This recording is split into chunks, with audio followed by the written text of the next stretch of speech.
की पौराणिक कथाएं। साथ में सुनेंगे धन समृद्धि प्रदान करने वाली, बरकत देने वाली माता अन्नपूर्णा की कथा। तो इन सभी कथाओं को श्रद्धा और भक्ति के साथ आप पूरा अवश्य सुनिएगा। प्रेम से बोलिए गणेश जी महाराज की जय हो। बहुत समय पहले की बात है। एक गांव में एक भाई बहन रहते थे। भाई बहुत गरीब था, पर उसकी बहन पैसे वाली थी। जब बहन के ननद का विवाह था, तब बहन ने ना तो अपने भाई को विवाह में आने का निमंत्रण दिया और ना ही कोई चिट्ठी भेजी। भाई को बाहर वालों से पता चला कि उसकी बहन के ननद का विवाह है। भाई ने अपने गांव वालों को बताया, तब गांव वालों ने अपनी बहन से चुनरी, बिछिया और साड़ी जैसा जिनसे बन पड़ा कन्या के लिए दिया। भाई सारा सामान लेकर बहन के गांव पहुंचा। बहन के घर जाने पर बहन की देवरानी बोली, भाभी जी आपके भाई आए हैं। तो बहन ने पूछा, कैसे आए हैं और क्या पहना है? तब देवरानी ने कहा, पैदल आए हैं, फटी पगड़ी फटी धोती पहने हैं। तो बहन बोली, मेरे ससुर हवेली के सामने दुकान में बैठे हैं, मुझे शर्म आती है। भाई को बोलो पीछे के दरवाजे से आए। भाई के आते ही बहन ने भाई को एक कमरे में बंद कर बाहर से ताला लगा दिया। एक तरफ लड़की का विवाह हो रहा था, गाजे बाजे बज रहे थे, अतिथियों को भोजन कराया जा रहा था, और दूसरी तरफ भाई को कोई भी पानी तक पूछने वाला नहीं था। तभी भांजे की बहू को दया आई और उसने दरवाजा खोल दिया। दरवाजा खुलते ही भाई वहां से भागा। 2 दिन के भूखे प्यासे रहने के कारण उसे चक्कर आने लगे। रास्ते में एक गणेश जी का मंदिर था।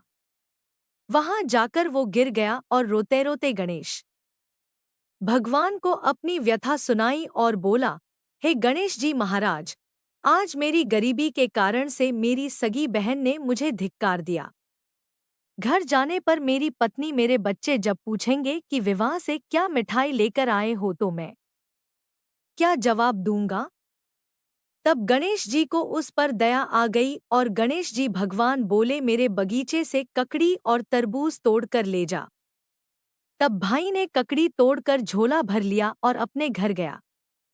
घर जाते ही बच्चों ने पूछा, पिताजी बुआ के यहाँ से हम लोगों के लिए क्या लाए हो? झोला खोलते ही छोटे तरबूज सोने के गेंद में बदल गए। बाकी तरबूज काटने से हीरे मोती निकले। पत्नी बोली, आप बहन के घर से इतना कुछ क्यों लाए? आपकी बहन ने हम लोगों को बहुत ज्यादा दे दिया है। भाई ने कुछ भी जवाब नहीं दिया। गणेश भगवान की कृपा से उनके दिन बदल गए। भाई का काम धंधा जोरों से चलने लगा। धीरे धीरे गहने कपड़े, रहने के लिए मकान बन गए। पत्नी बोली, एक बार ननद जी को बुलाकर लाओ। तो भाई ने नए कपड़े, नए जूते पहनकर रथ में बैठकर बहन को लेने गया। देवरानी बोली, भाभी जी आपके भाई आए हैं। बहन ने पूछा, कैसे आए हैं और क्या पहना है? तब देवरानी बोली, रथ में बैठकर खूब ठाट बाट से आए हैं। बहन बोली, मेरे भाई को बोलो कि हवेली के सामने से आए, मेरे ससुर देवर जेठ देखेंगे। भाई का बहन ने खूब स्वागत सत्कार किया। भाई बोला, बहन मैं तुम्हें लेने आया हूं। तब बहन ने कहा, मुझे भी बहुत दिन हो गए हैं, चलो मैं चलती हूं। भाई बहन को लेकर अपने घर आया। भाई और उसकी पत्नी ने बहन का खूब आदर सत्कार किया। जो चीजें मांगी सब बनवा कर दिया। बहन बोली, भाई मुझे एक जूते चाहिए। तब भाई ने मोची को बुलाया और कहा, मेरी बहन के लिए ऐसी जूती बनाओ जो मुंह से बोले। भाई ने बहन को बहुत सारा धन देकर विदा किया, पर अभी तक वह जूती नहीं आई थी। बहन रवाना होने लगी। तभी मोची जूतियां लेकर आया। बहन की जूती पहनते ही जूतियां बोली, निर्धन भाई की पैसे वाली बहन गणेश जी का बगीचा नहीं होता तो आज क्या करती? बहन तब भाई की पत्नी से पूछने लगी, यह कहाँ से आवाज आ रही है? तभी भाई ने कहा, सुबह का समय है, कोई जीव जंतु बोल रहे होंगे। भाई ने घोड़ेगाड़ी को जल्दी जाने को कहा। बहन के जाते ही पत्नी जिद करके बैठ गई कि जूतियां क्या बोल रही थी। तब पति ने अपनी पूरी आपबीती सुनाई कि कैसे बहन ने मुझे 2 दिन भूखा रखा, कमरे में बंद कर दिया था। भांजे की बहू ने दरवाजा खोला तब मैं बाहर आया और गणेश जी की शरण में जा पहुंचा। गणेश जी की कृपा से हमारे दिन बदले हैं। उसने अपनी पत्नी को डोट सारी बातें बताई। तब पत्नी बोली, अगर मुझे मालूम होता तो मैं आपकी बहन को कुछ नहीं देती। मेरा दिया हुआ सब कुछ वापस लेकर आओ। तब पति बोला, गणेश भगवान ने हमें सब दिया है। अगर वह मुझे भूखा प्यासा कमरे में बंद नहीं करती तो मैं गणेश भगवान के मंदिर में क्यों जाता? क्या मैं गणेश जी को अपना दुखड़ा सुनाता?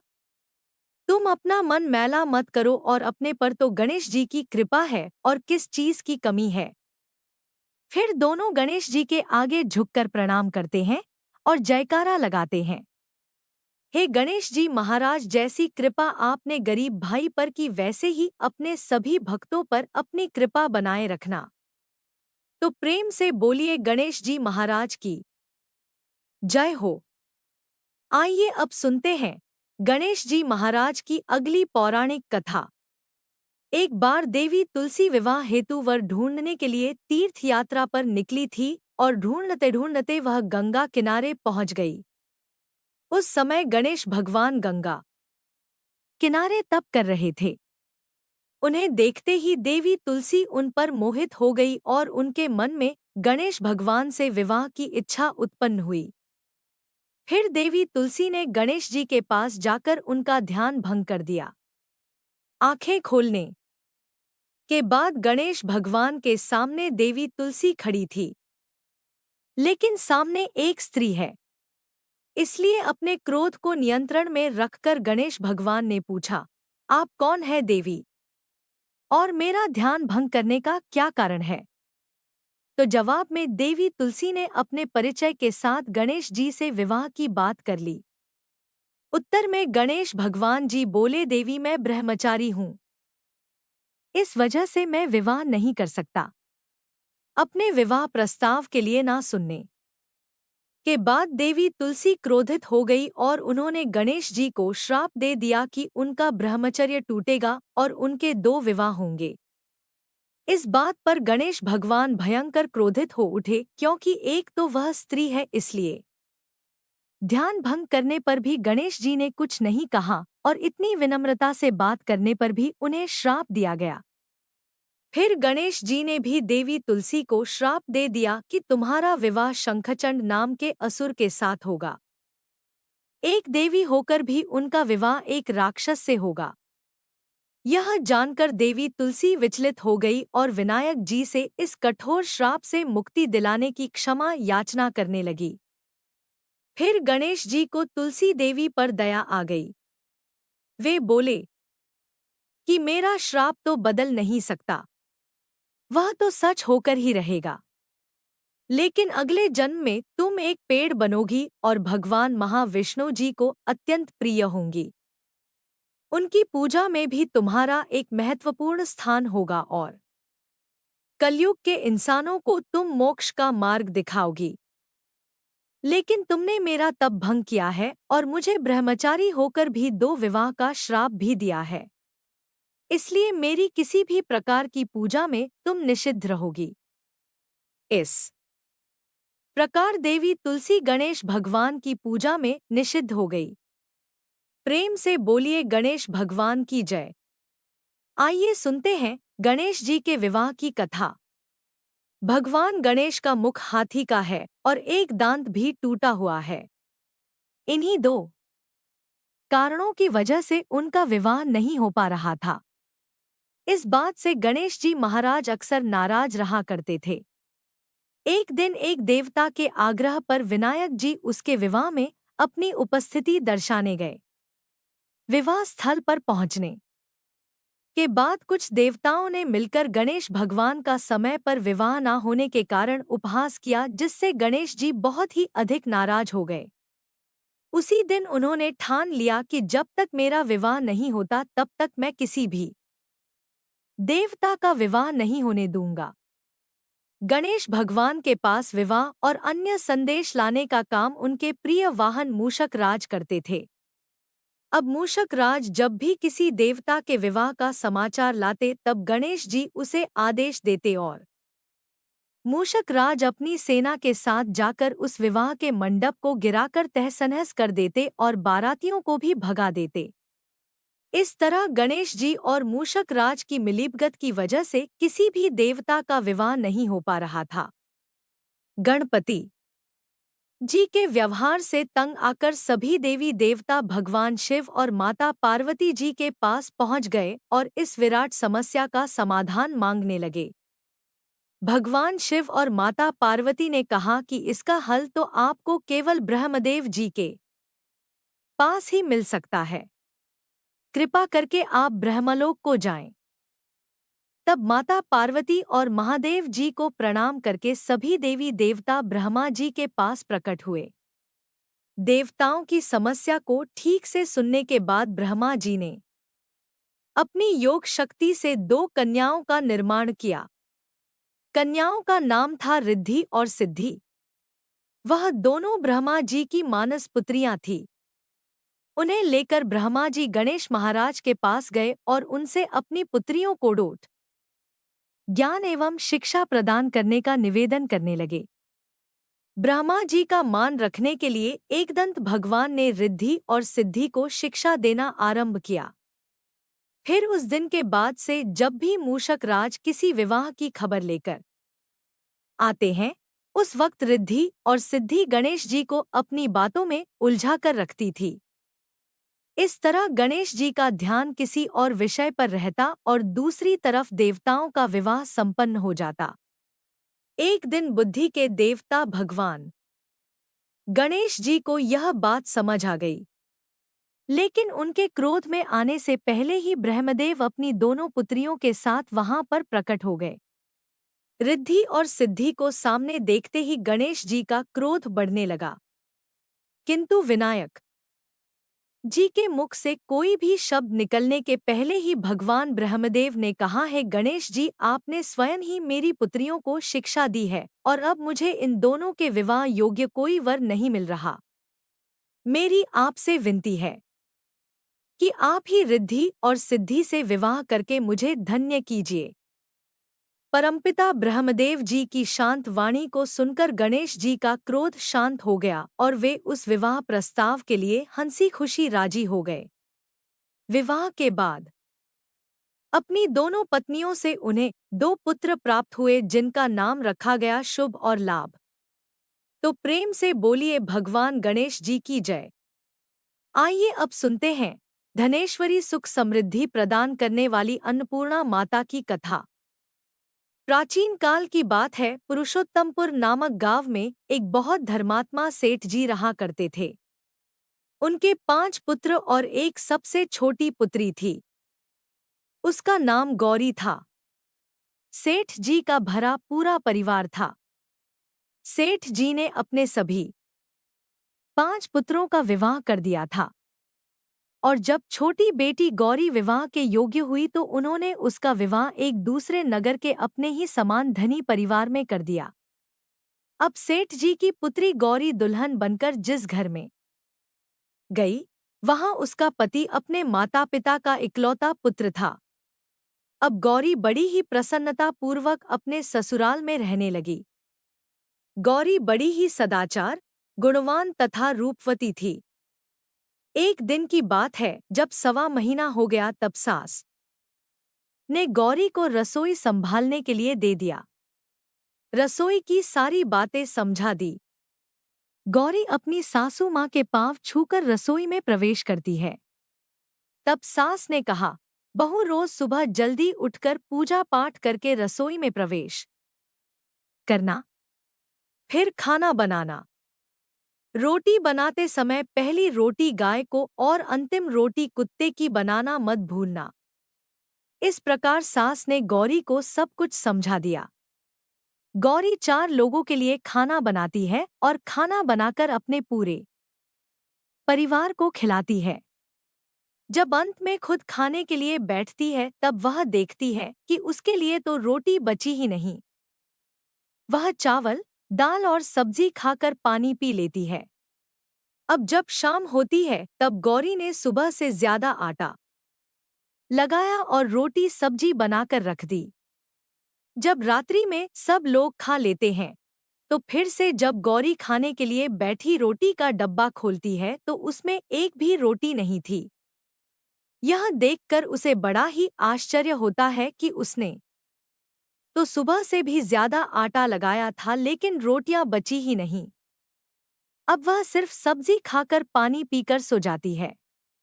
अगले दिन फिर उसने कल से 2 गुना ज्यादा आटा लगाया और रोटियां बनाई लेकिन फिर से उसे रोटी नहीं मिली। सभी रोटियां खत्म हो गई थी।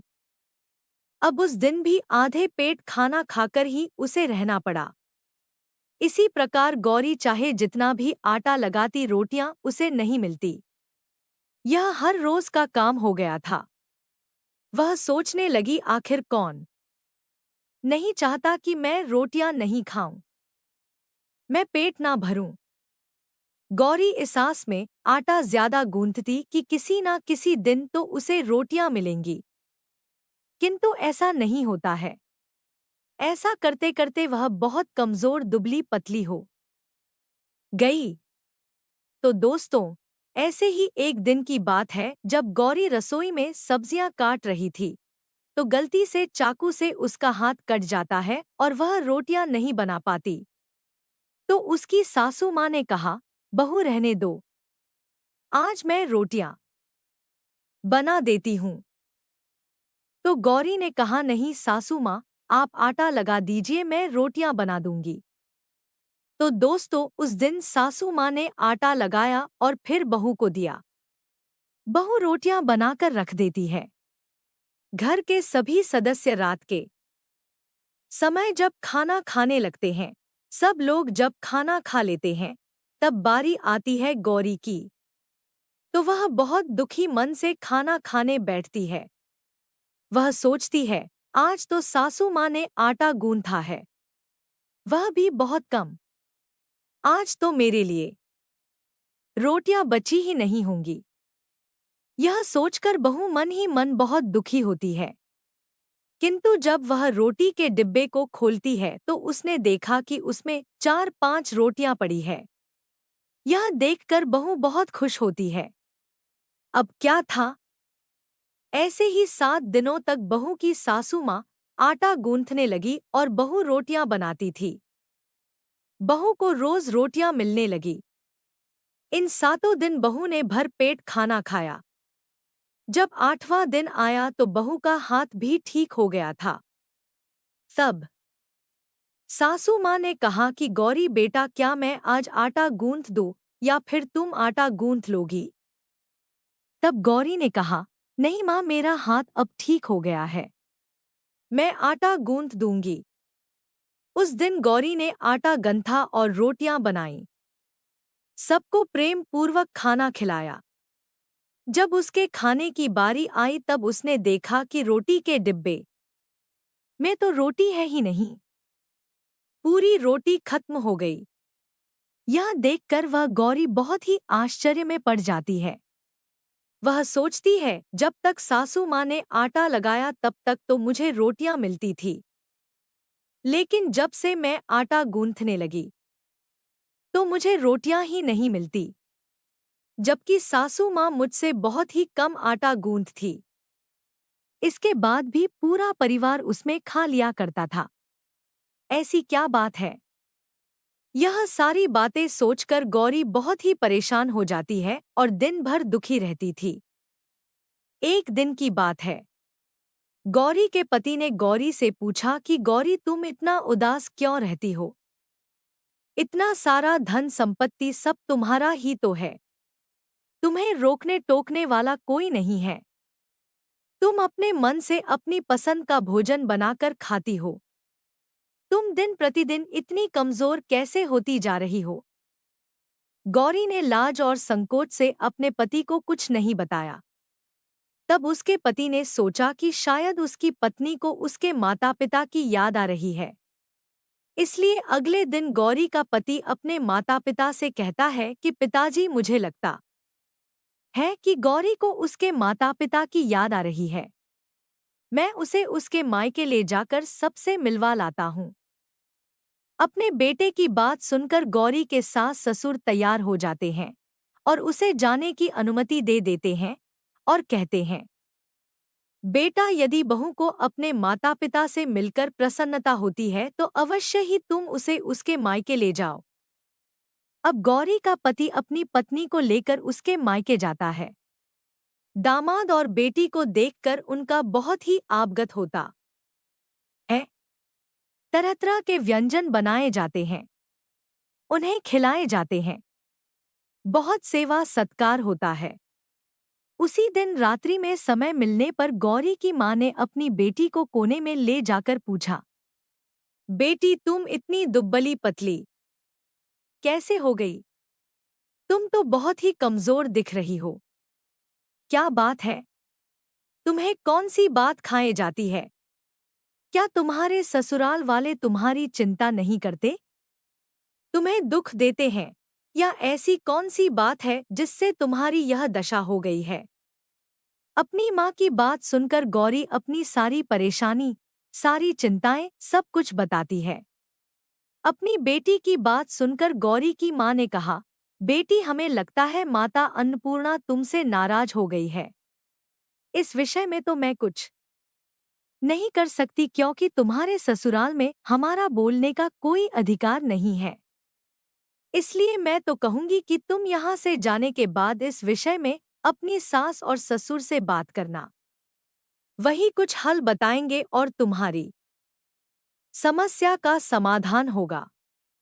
बेटी, माँ अन्नपूर्णा जिससे नाराज होती है उसके साथ ऐसा ही होता है।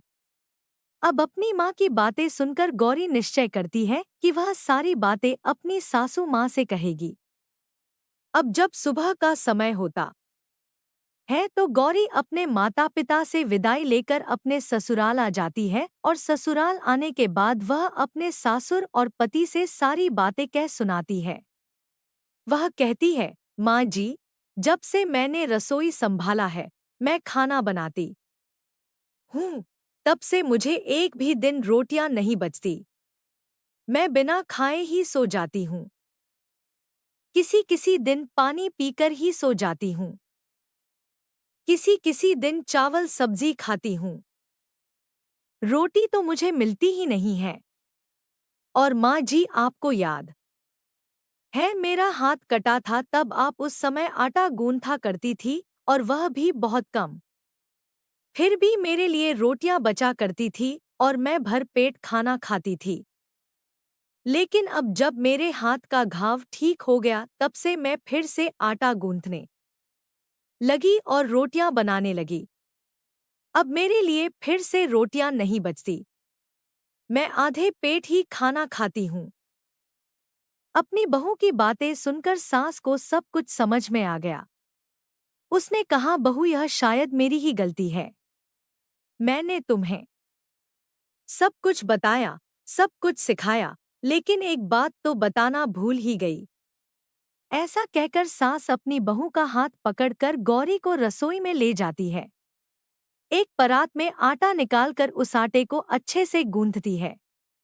गूंथने के बाद उस गूंथे हुए आटे पर अपनी उंगलियों के 5 छाप लगा देती है और कहती है कि बहू, यह माँ अन्नपूर्णा का छाप होता है, उनका चिन्ह माना जाता है। आटा लगाने के बाद कोई भी स्त्री इस तरह छाप लगाती है तो उसके घर में बरकत होती है। इसका अर्थ यह है कि माँ अन्नपूर्णा की कृपा सभी परिवार वालों पर बरसे और कोई भी सदस्य भूखे पेट ना सोए। बहू, मैं तुम्हें ऐसा बताना भूल गई। तुम आटा लगाते वक्त आटे पर अपनी 5 उंगलियों का छाप छोड़ देना और माँ अन्नपूर्णा तुम्हारे ऊपर अवश्य ही कृपा करेंगी। तुम कभी भी खाली भूखे पेट नहीं सोगी। यह बरकत का चिन्ह होता है। अब अपनी सासू माँ की बात सुनकर बहू हर रोज आटा गूंथती और फिर उस पर अपनी 5 उंगलियों की छाप छोड़ देती और फिर रोटियां बनाती। अब बहू को हर रोज रोटियां मिलने लगी। वह भर पेट भोजन करने लगी और स्वस्थ भी हो गई। माँ अन्नपूर्णा की कृपा उस पर बरसने लगी। उसके हाथ में माँ अन्नपूर्णा का वास हो गया। घर पर कोई भी सदस्य भूखा नहीं रहता और जो कोई मेहमान आता या कोई भीख मांगने के लिए भिक्षुक आता उसे भी वह खाना खिलाकर ही घर से विदा करती। इस प्रकार बहू के ऐसा करने से उसके घर में बरकत होने लगी, अन्न की वर्षा होने लगी।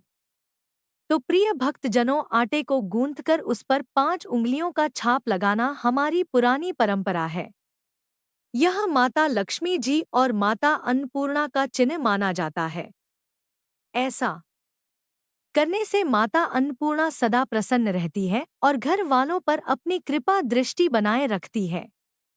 हमारे पूर्वजों से लेकर अब तक यह परंपरा चली आ रही है। सभी माताएं बहनें अपनी 5 उंगलियों की छाप आटे पर अवश्य ही लगाती हैं और मां अन्नपूर्णा से प्रार्थना करती है कि सबका पेट भरना, सबका कल्याण करना और घर में अन्न धन की वर्षा करना। तो प्रेम से बोलिए अन्नपूर्णा माता की जय। ओम नमः शिवाय। जय माता दी। जय भोलेनाथ। ओम श्री गणेशाय नमः। आज की कथाएं अगर आपको पसंद आती है तो हमारे चैनल को सब्सक्राइब करके बेल आइकन जरूर प्रेस करिएगा और वीडियो को लाइक कीजिएगा। कमेंट में गणेश भगवान और अन्नपूर्णा माता की जय भी जरूर लिखिएगा।